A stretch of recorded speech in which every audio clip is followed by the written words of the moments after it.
Welcome to What She Said. I'm your host, Lucy Lucraft, a freelance journalist and blogger from London. Each week I chat to awesome humans about their journey to where they are today, and we share lots of blogging tips and tricks too. You can hear the entire back catalogue as well as new episodes wherever you listen to podcasts by searching for my name or searching What She Said, or you can go to my website, wanderloose.com. And if you want to come say hi online, I'm at Lucy Lucraft on Instagram or Twitter, or over at my blog, wanderloose.com. Enjoy the show.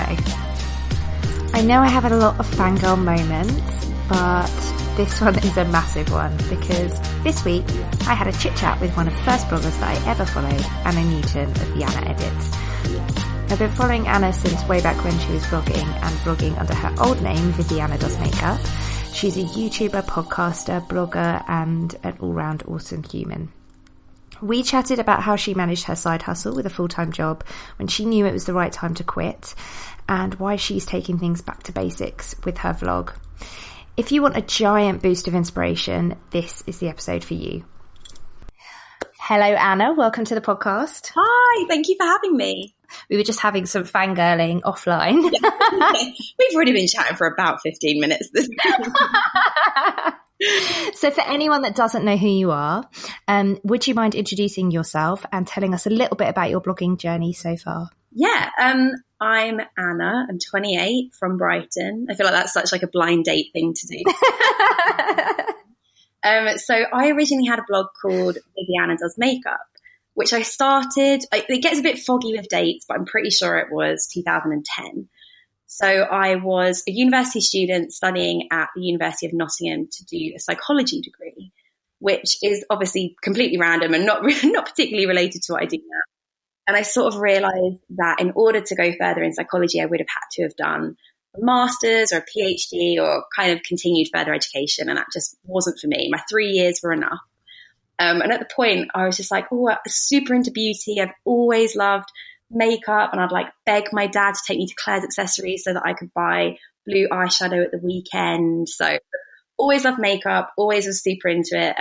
Wouldn't mind if I got like accosted by a benefit counter girl to go and have like a full face of makeup done in Boots. So I was like, yep, this is the dream. And I kind of just discovered, I can't even remember like whose blog it was first or sort of how I stumbled upon it, but I sort of just weirdly discovered this online beauty world. People like Tanya Burr, Pixie Roo, Lollipop 26 as she was then, Zoella, I found her blog. And I sort of found all these blogs, found all these YouTube channels, and just thought, you know what the hell? Like I'm gonna do it.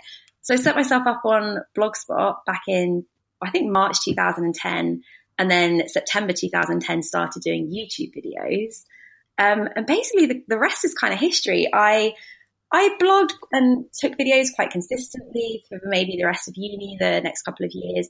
And then I graduated and I worked in a call center for 2 weeks. I was like, I just need to have a job out of uni. So worked in a call center, lasted 2 weeks and managed to get myself a internship for a beauty PR in London, and basically like commuted between Brighton and London and sort of did the internship thing for 6 months. 6 months, I mean, that's insane. I was very lucky to have parents who sort of help me out there, but I definitely owed them a lot back when I finally and managed to get a job out of that actually. And all this time I'm doing my blog on the side, and it was sort of helping me get these jobs because it could prove that I had a passion for the industry. You know, I enjoyed writing, I enjoyed creating things. And eventually it got to the point where my blog, I was getting a couple of sponsored pieces of work, advertising was coming in. It was making me money every month, but it definitely wasn't making me anywhere near an amount to live off of, especially by that time I had moved to London, and, you know, paying a ridiculous amount of money for like a postage stamp. So, as you do. And so, it kind of came to a point where I'd managed to get a job that would let me work part-time. So I could work part-time for them 3 days a week and then 2 days a week on my blog. And after my 6-month introductory period, they basically said, you need to do full-time or not at all. And I cried down the phone to anyone who would listen. I did not know what to do. I wasn't making anywhere near enough to live off of at that point. But I just kind of took the jump. I took the risk. It was Christmas, you know, why not get the festive spirit out? And so I left my job, and I was very lucky to have my husband now, but my boyfriend at the time, sort of helped me out financially. And we lived very frugally for a good couple of years there. And then, that was about 5 years ago now, 6 years ago. And I've done it full time ever since. And I've been very lucky with it. It's sort of gone from strength to strength. I no longer have to live off of baked beans every And over the years, I've worked with amazing brands and amazing friends and feel very, very lucky to call this my job. So going back to the beginning, and well, not completely to the beginning, but to the point where you were probably at critical mass, where you're working full time. Yes. You're blogging full time, you're vlogging full time, because you used to put out a huge amount of content, like a blog post a day and a weekly vlog, and still be working full time, right? What were the kind of biggest, I always call them the growth game changers, which is a bit of a, I don't know, it's a bit of a gross way of saying, like, what were the things that pushed you along? I was still working full time, and it must have been maybe 2 or 3 years into blogging. And I just said, okay, New Year's resolution, I'm going to blog every single day, like Monday to Sunday, every single day, a new post is going to go up. And I actually did that for about 2 or 3 years. There was a point where I was putting up 10 blog posts a week and 2 or 3 videos a week. I think it was 3 videos a week and 10 blog posts a week, which is kind of nuts. There's no way that with the way that I blog now, hopefully at the slightly higher quality that I blog now, I couldn't keep that going. But that was the moment where everything sort of clicked, and I was able to make more of a living out of it, and my readership was going up, my viewership was going up. And so it is that age old, you have to put content out there for people to consume, or else there's nothing to consume and your growth is going to. So that New Year's resolution was one I definitely kept to for a couple of years, and I'm really pleased I did that. If I hadn't done that, would it have ever even grown to the point where I could have gone part-time at work? I'm not sure. So 7 days a week blog post. That's pretty epic. I don't think I've ever in my whole blogging life done that. But it's really good to hear somebody like you at the position you're in now say that was like a 2-year process. You haven't just been doing this for a year, 18 months. You did 2 years of really hard slog while you were earning money somewhere else. And you were doing all of this pretty much for, I suppose you were earning money, but like you say, not enough to live off. Oh, it was maybe £60 a month. My Google AdSense would come in, and used to get it on a check. And oh my God. Go to the bank and cash in at this £60 check. And it was like the day of my life.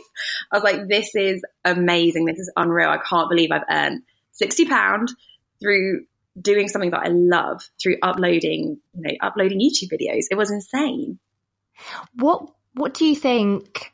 Because I get the impression that your YouTube presence, having that simultaneously with your blog, meant a real shortcut for people to get to know you. Because although you, especially in the earlier days, you were talking mostly about beauty before you started bringing in kind of lifestyle things, you really get a sense of your personality quite quickly. And because you're I think most people, my husband has followed along with me, and he's like, oh, I love Anna. She's so nice.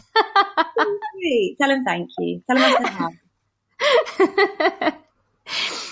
Do you think that played a big part in your success, because people just were able to get to know you through your videos? Yeah, I was going to say it's a triple threat thing, isn't it? It's kind of Instagram, YouTube, blog, but it's sort of not anymore. There's, quadruple threat. Like, there's so many platforms to sort of spread yourself on. But that's what I've always enjoyed doing, is sort of you can write, and I really enjoy writing. I love that. But you're right, you get a real sense of someone's personality, who they are. Even their accent, it's strange. Sometimes you might see someone's video and you're like, oh my God, did not expect them to sound like that. You get more of a well-rounded picture of that person. And so personally, I always encourage bloggers to make YouTube videos if they have an itch that they need to scratch for it. It's not for everyone. It's a completely different ball game to blogging, but I do think it is nice to have that. And it's quite interactive as well. I feel like the comments that I get on there are kind of interesting and different to ones I get on my blog. people just get to know you. And I really enjoyed that. That was a real moment sort of when I started making YouTube videos. I remember, I think my first ever video was a Sephora haul that included 3 items. And I was just opening all of my 3 items. And then I got 100 like YouTube subscribers overnight, which was insane. And I made a video the next day to say thank you. my 100 like viewers. I'm so happy. It's a really nice community over there, and I love making YouTube videos. I get very excited whenever I put one out because it's the same. There's familiar faces in the comments. It's the same people commenting, and then new people will come along and will say like, "Oh, I've watched your videos from like 6 years ago." I'm like, "Oh, please don't watch them, please." But yeah, it is nice to have that well-rounded picture of someone. I enjoy it as a viewer. I enjoy reading blogs, watching their videos, watching vlogs. Like I love watching vlogs, just getting to know people and their lifestyles and what they get up to and what they're eating, what they're wearing. So it is, it's not, I find that really nice as a viewer too.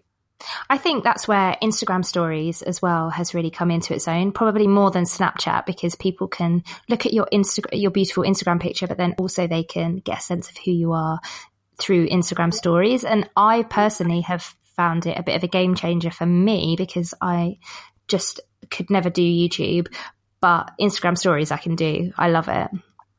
It's quick, it's snappy, it's easy. I was going to say actually, like, Instagram stories out of all the platforms right now is my favorite, because it's so easy to do. You're not thinking about it. You're not like, I really should Instagram story that kind of thing. It's just a very natural extension of what we do and what we're sharing. It's almost like a WhatsApp with your friends. Yeah, it's formal. It's very casual, and I love that. I think there's probably some people's Instagrams who I'd be like, oh, they're cool, and I follow it, and I might engage with it a bit, but I'm not crazy into it. But actually, through Instagram stories, you get to know them as a person. You get to know, like you said, the behind the scenes of the photo, and it's a whole different thing. And I find myself engaging so much more on Instagram, not even just in DMs with other bloggers or readers, but also commenting more on the pictures, liking the pictures more. It's a whole community over there, and I am so for it.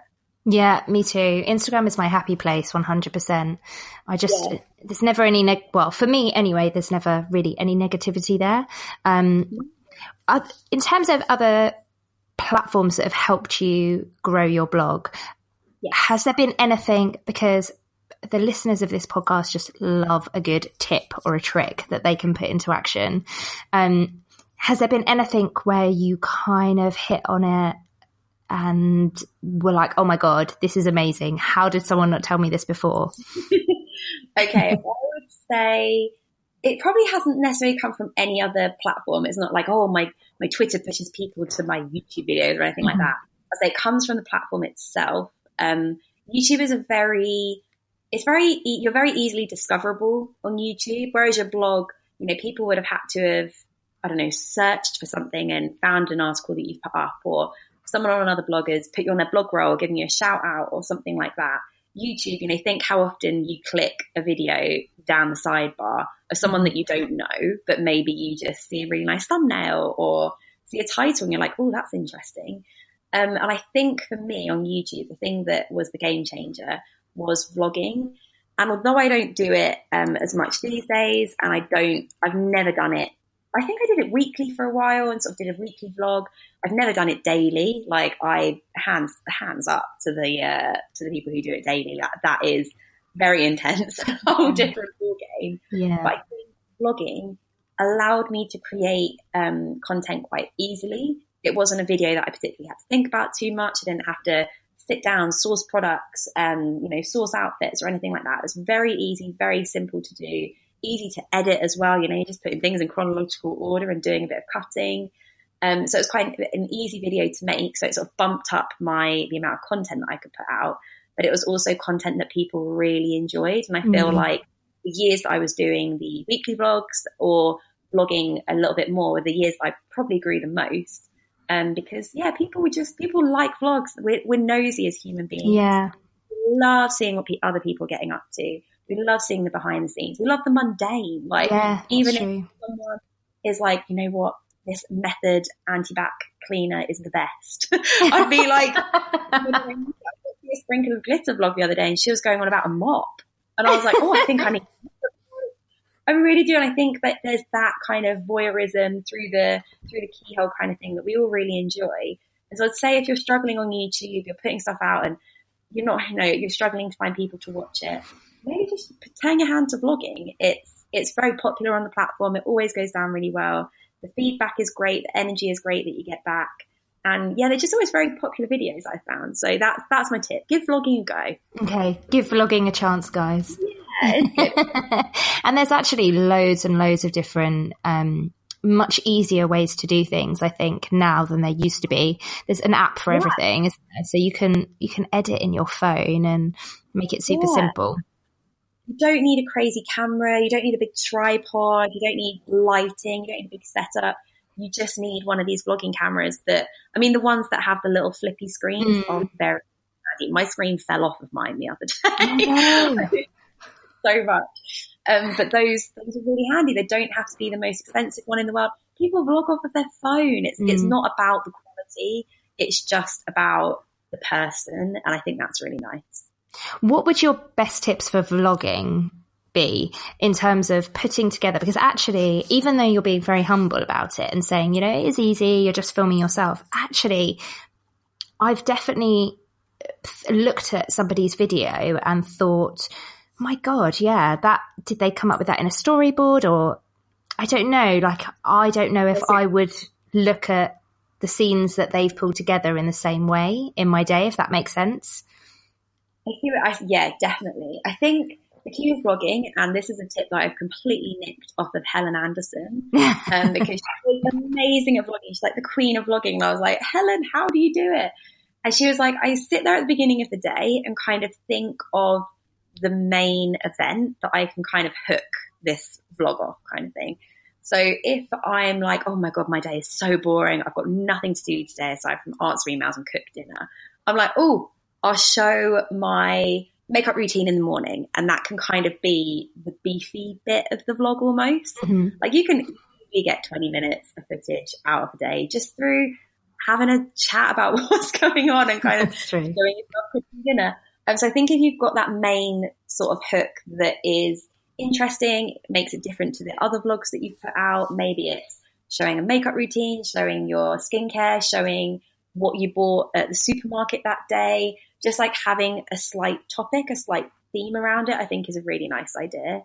And Lily always says, Lily's a big fan of this, Lily says, it's all about the B footage. She's all about getting from A to B. It's like, how have you done that? Instead of, because sometimes when I vlog, I feel like I'm saying, and now I'm doing this, and now I've just done that.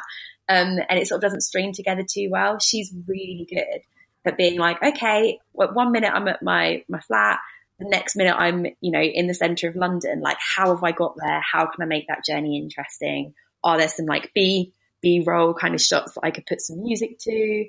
And I think it's about finding your style. I mean, we're not all Casey Neistat, and that's okay. Like storyboard some of his vlogs. Like he probably has a bit more of a grand idea about them. Yeah. Finding what feels comfortable to you, and however it is that you enjoy putting them together.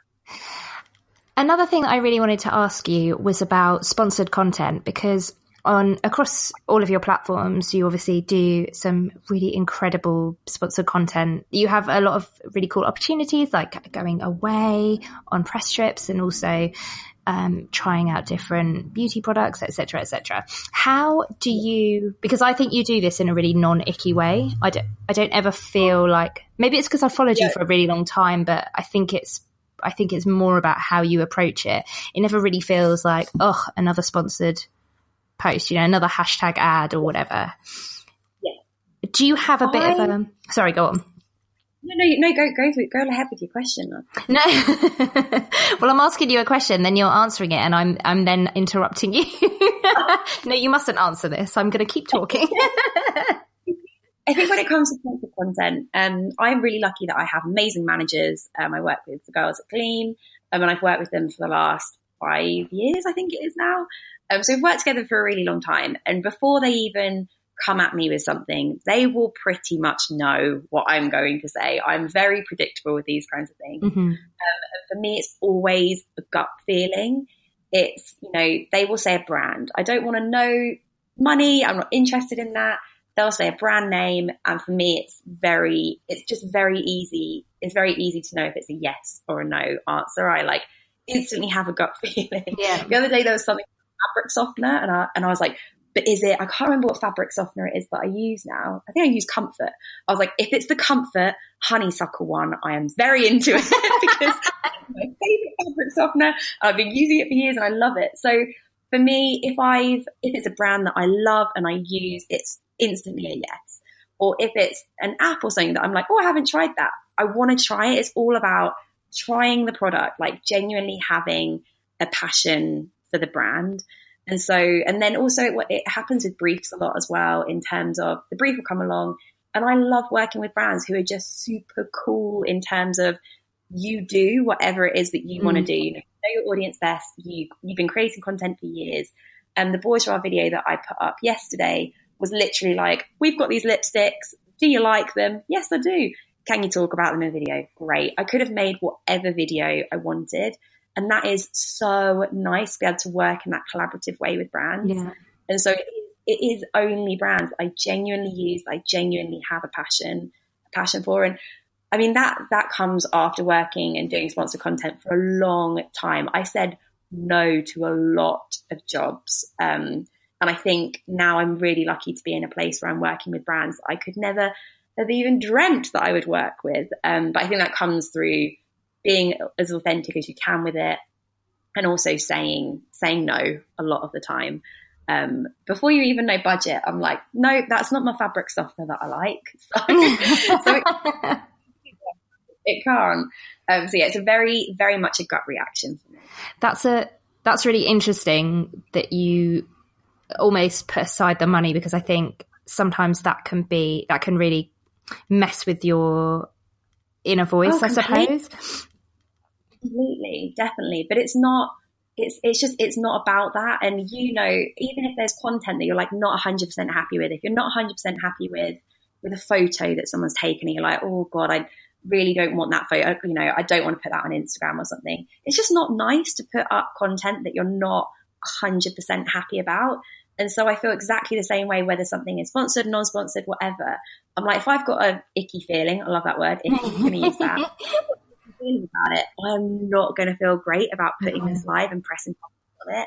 It's not. And then the chances are people will know that. People will be like, oh, this is weird for you. You can't do this. Yeah. And so it all just is a vicious circle. So I'm very much instantly yes or no. And if it's a no, I don't want to hear anything else about it.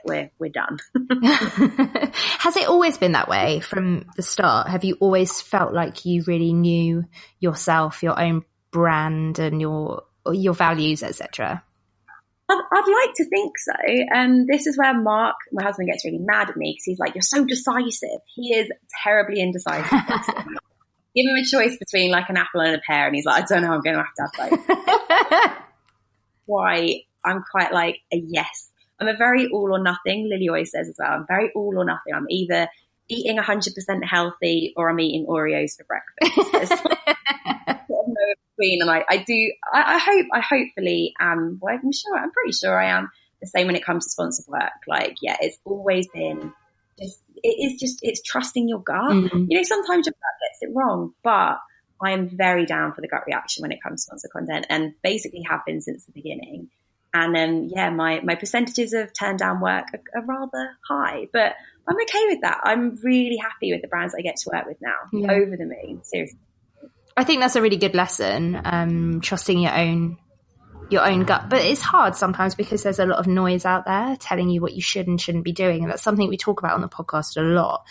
Have there been any stumbling blocks for you in terms of growing your blog? Was there ever a time when you, I don't know, got lost in the noise or felt lost with your direction? I think I probably felt a bit lost. It's gone now. When I was probably up 10 blog posts a week. That is so much to put up. And I can pretty much guarantee that out of the 10, like 7 were absolute dog poop. They were so snappy. It was literally one photo, 200 words, boom, done kind of thing. And so I feel like when you're putting out so much content and it's just me making the content, there was I probably lost my direction a little bit there because I was just so focused on the quality rather than the quantity. And then I feel like 3 years ago, I rebranded into the Anna Edit, or maybe it was about 2.5 years ago now. I rebranded to the Anna Edit, and I just, ever since that point, have felt so happy with what I'm putting up. I've got older. I've done it for quite a while now. I feel like I know myself in the industry. I sort of know what my niche is. You know, for weird Virgos who like organisation and wearing black, I've got that down. That's me. I feel like it's just something that's come over time, really, and I've sort of learned. And there's always things that you're going to do that. I mean, in my old vlogs, I'm pretty sure I showed my family and I showed my sister. And I definitely feel in recent years, I've kind of clawed back a bit of that privacy in that, I'm more than happy to like share me, my life, my home, like Mark gets in on the action. That's great. But I now kind of know where the line is when it comes to privacy with family and friends. I'm pretty sure people who would watch, a vlog that I would make now would be like, oh my God, this girl has no friends. But it's honestly because they're not internet people. They're very supportive and they're very interested in what I do, but they don't want to be vlogged at dinner. They don't want me vlogging in homes. Not that anyone's even ever said that, but I just wouldn't feel comfortable with it. So I feel like the learning curve for me after I've had this kind of content learning curve and like learning what my niche is has been about privacy and working out what I'm comfortable sharing, what I'm not comfortable sharing, and sort of drawing the line, which to be honest is forever changing. When I first moved in here, I was like, I felt very strange about sharing interior stuff. I don't know why, like it was just very new. And I just felt very odd about that. And now I'm like, come see my bathroom, guys. Come see my bathroom before, come look at this awful wallpaper. And so I feel like, it's kind of a constantly changing thing, constantly evolving. And, previously I would have shown my family and now I'm like, oh no, I don't want to show my family in the vlog. Whereas now I'm more than happy to share my interiors. So it's always evolving, forever changing. And I feel like that's a really interesting topic, I think, privacy and blogging. Funnily enough, I was just recording a podcast with Beverly from Pack Your Passport, and we were talking about this exact topic because she said, because both of us are quite, I don't know if you call us oversharers, but we definitely have in our niche the kind of vulnerable post and we both share things that maybe feel a bit icky. I talked about jealousy once and how I'm jealous of all these people. Like I'm very honest, but thank you. But I have my limits. And she was saying she is very private with her family and she will never be going home and filming, showing pictures of her family or pictures of her nieces or even talking about where she's from. That's just her line. And I'm kind of the same. I've got a little girl and I do share a lot of her online. But I don't really talk about my husband, but I think my relationship is the line for me. Yeah. I think it's so interesting. It's so different for everyone. And that's why when you get onto the topic of privacy, like, it's something that always comes up when I'm around other bloggers, because obviously, you're interested. You're like, well, why is your line there? Like, I'm interested as to why that is that way for you. Yeah. It's something that always comes up that we always talk about. Because in this online world that is forever growing, it's, there's always new platforms to share. And I feel like I've shared my life with my viewers, but in a way that has felt very comfortable to me. Things like getting married. I was like, oh, I really don't want to go down like a massive wedding content thing. Not my bag. So I was like, oh, I'm getting married tomorrow. And that is what felt right in that situation. And I guess it's always new things that are coming up in life that you sort of have to have that moment. You have to look at your compass and look at where your line is and work out, is this something I'm willing to share?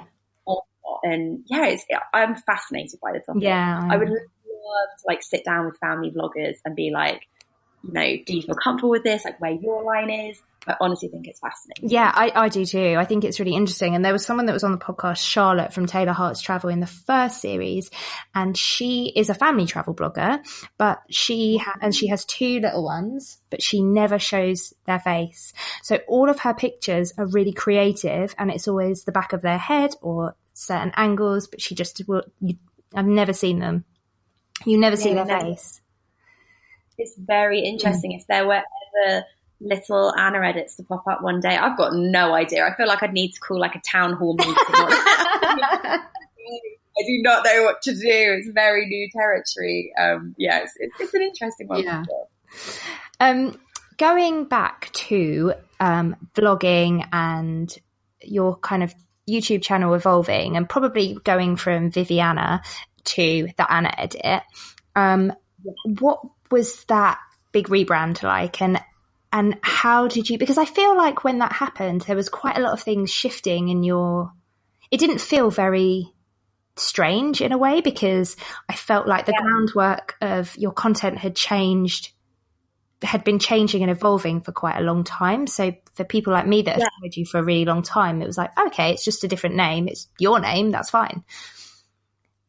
Yeah, that's really funny you say that, because that was kind of the overriding general reaction was like, yeah, of course, this makes so much sense to you, girl. Like, you should have done this months ago, which was so nice.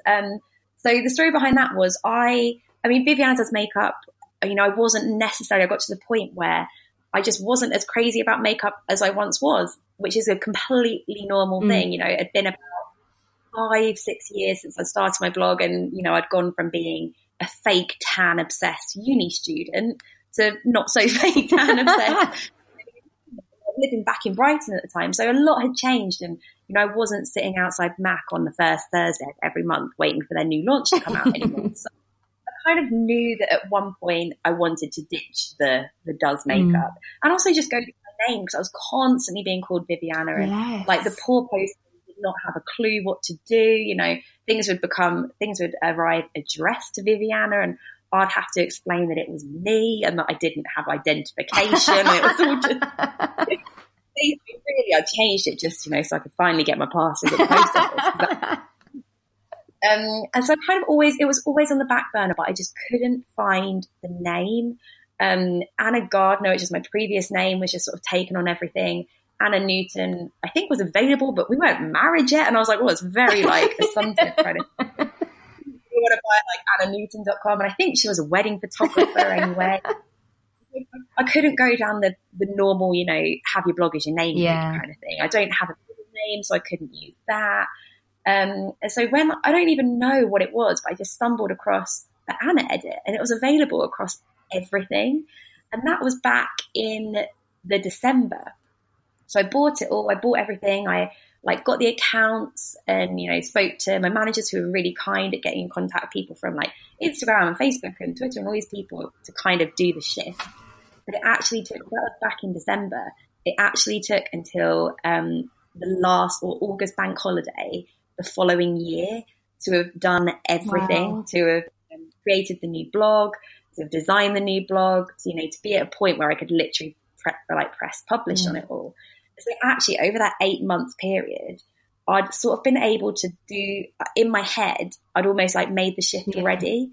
And so I started creating content that I knew I would be making, you know, under this new like the Anna edit type thing.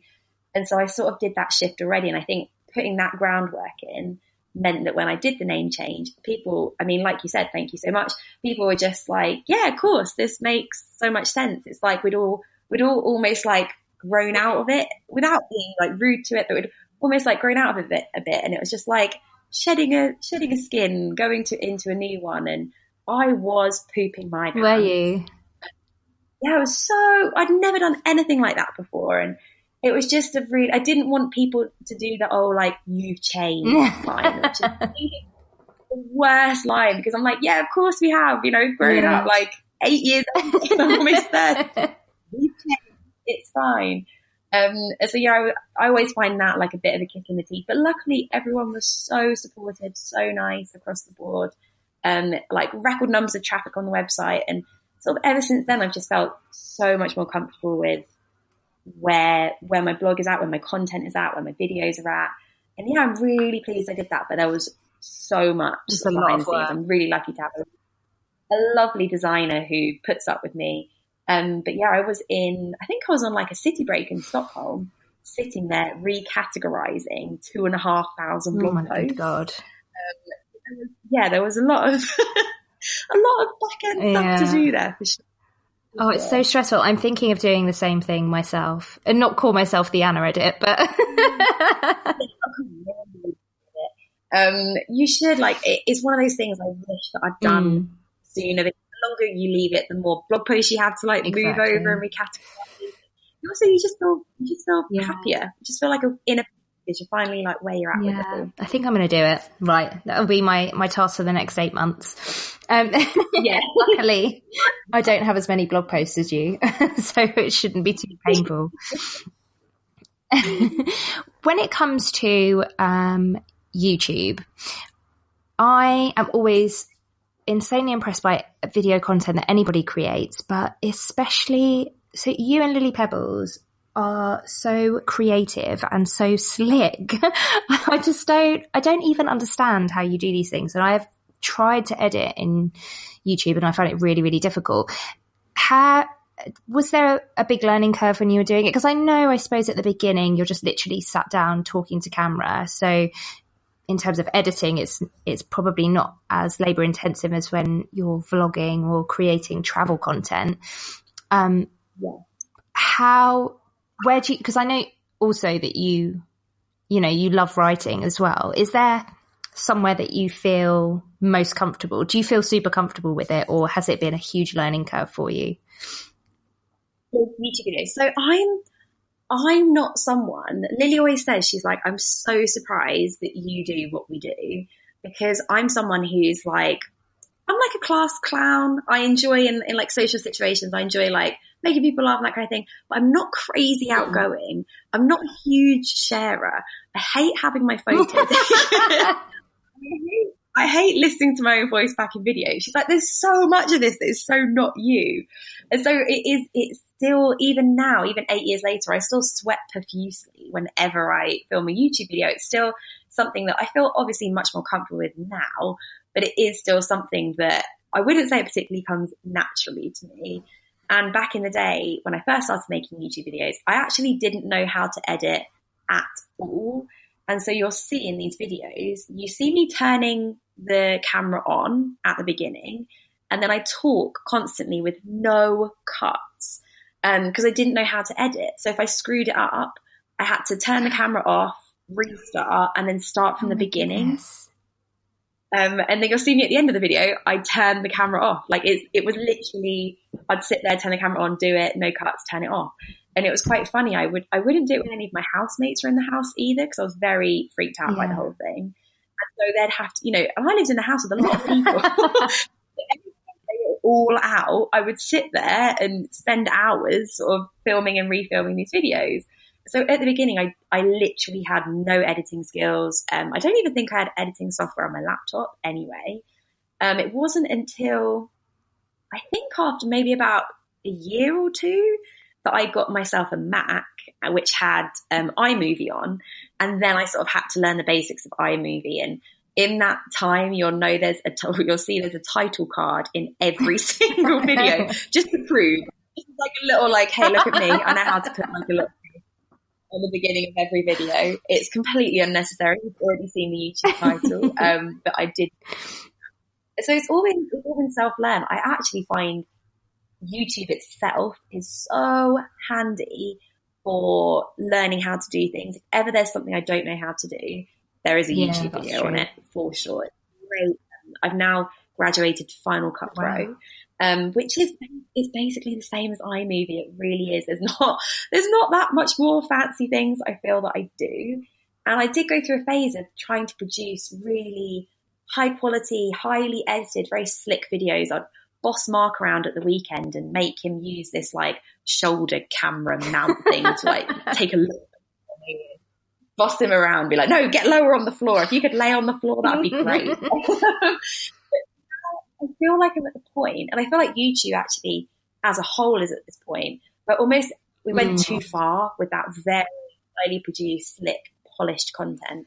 And now the videos that I really enjoy, I'm super into Alana Davison at the moment. I love her stuff. She's one of the first people that when she puts up a video, I'm like, yeah, add into my watch later list straight away. And her videos are basically all filmed on a vlog camera and are just very relaxed, chatty, her sitting down, moving around, vlogging. You know, she's talking about something in her wardrobe. She's standing at her wardrobe and there's no lighting, there's none of that. And so I feel like in the last maybe 6 months to a year, I've sort of tried to do the same thing because that's the content that I enjoy watching. So a lot of my content now is just filmed on my vlog camera. I filmed a February favorites today and just sort of moved around, and I didn't even have a proper tripod. Wow. It was all very homegrown again. I'm really, really enjoying putting out content that I enjoy watching myself, and just feels very natural and not too kind of, not necessarily over the top, but just like chatting with your mate kind of thing. Which I think is the whole thing about YouTube. That's why we all loved it in the first place, is because you feel like you're just chatting with your mate. Exactly. I'm really enjoying this whole kind of 180 on it, and just doing more sort of relaxed videos. It's lovely. I had a question, then I completely forgot it, which will make this editing. Oh yes, that's what it is. So you and Lily have a podcast, which is awesome. So I remember you talking about, because I love your beauty chat videos so much. And when you stopped them in the format that they were, I was devastated. But I remember you talking about the exciting projects that you had coming up, and then you did beauty chat lives and the podcast, obviously. So where did that come about? Where did that idea? The podcast.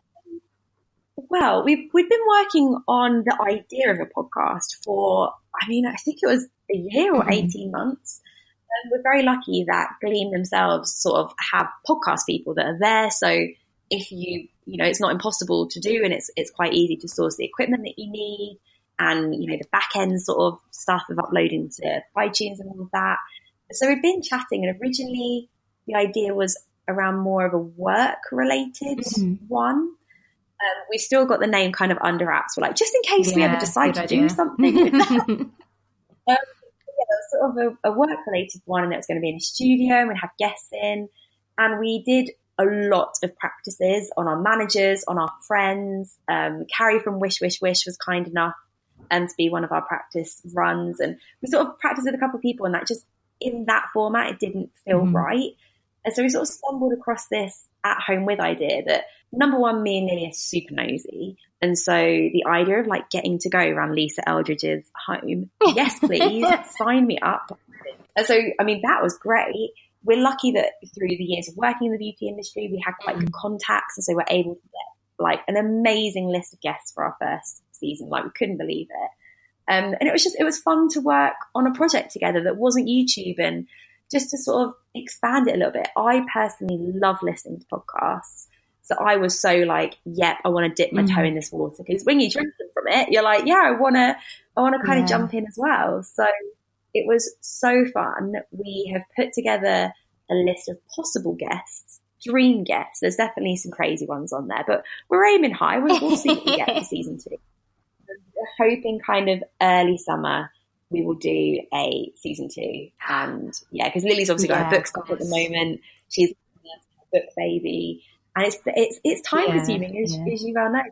Yeah. It's a long old slog, this podcasting thing. It looks very easy, the end product. You're like, oh, sure, I can sit around with my mates and record something and, shove it online. That's fine. But there is actually quite a lot of work that goes into it. And we recorded the last one, like literally the week that I was getting married. Oh my goodness. That was really fun. I was like traipsing up to London and, recording a podcast and getting my nails done at the same time for the multitasking, and just getting 3 people, me, Lily, and the guest, and our sound person in the same place at the same time is quite a tricky task. But we're really, really, really looking forward to cracking on with season 2. Who knows? Maybe it's more of a yearly thing for us, which seems crazy for all those people who put like a weekly podcast out there. I'm like, that is dedication, serious dedication. But yeah, I love podcasts at the moment. So yeah, it's just really, really nice to sort of throw one into the mix I love well. your podcast because it's in the same ilk of things that I also love. I love nosy, anything kind of voyeuristic. That sounds a bit perverted, but anything where I can like have a nose around people's, I don't know, like their real life. I love Sally Hughes in the Bathroom series, so I knew I would love it. And the episode that I really liked was Joe Elvin. She was probably my favourite. And also she's just the coolest lady. That one, because that was our first ever one that we recorded. So we basically recorded them in the order that you would listen to them, that we uploaded them. But that was our first ever one. And we were pooping our pants because we'd never met her before. Our manager is quite close with her and she's like, oh my God, she's amazing. I'm going to love her.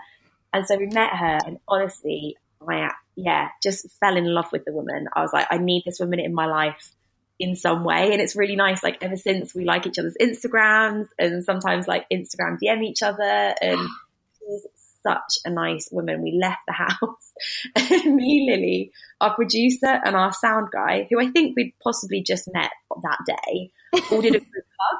We like literally did a group hug and we like jumped up and down on the spot. I hope it was so that Joe didn't see. But yeah, we actually like hugged our, just hugged and jumped up and down, and it was such an amazing moment. So yeah, that one will always have a special place in my heart too. Oh, that's amazing. I'm going to let you get on with your afternoon, but thank you so much for being part of the podcast. It's been an absolute treat getting to chat to you. Anytime. Where can everybody find you online? You can find me at my blog, which is theannaedit.com. And then I'm quite lucky actually. I'm just the same on everything. The Anna Edit. If you search that, you'll find me on everything except for Snapchat, because I only go on that to see if Kylie Jenner has posted anything.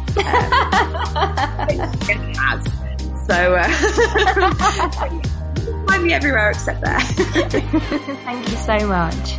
Thank you too. Bye. Thanks for listening to What She Said. I really appreciate it. I hope you enjoyed the episode, and if you did, please think about leaving me a 5-star rating and a review if you have time. This really helps other people find the podcast and means that Apple don't hide me in their vaults. If you fancy joining my small but perfectly formed bunch of podcast fans for chit-chat on Facebook, head to facebook.com/groups/What She Said podcast and come and join us.